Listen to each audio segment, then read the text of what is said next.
Setelah melarikan diri, akhirnya pelaku pembagalan terhadap korban, warga desa Benuang, Kecamatan Talang Ubi Pali, yang tewas pada 7 Agustus yang lalu, berhasil diringkus jajaran Polsek Talang Ubi.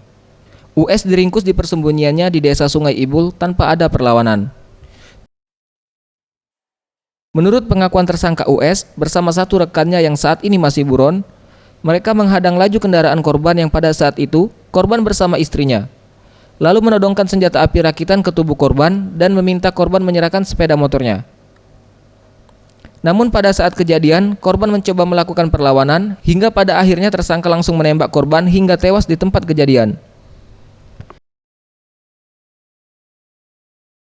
Sementara itu, Kapolsek Talang Ubi Victor Etondas menjelaskan bahwa tersangka merupakan residivis dengan kasus serupa dan merupakan spesialis kejahatan jalanan khususnya aksi begal.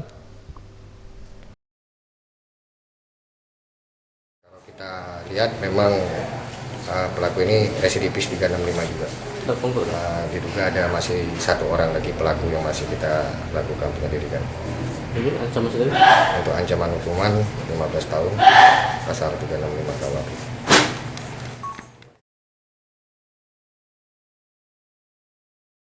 Untuk ancaman hukuman, tersangka terjerat melanggar Undang-Undang Pasal 365 KUHP dengan ancaman hukuman 15 tahun penjara.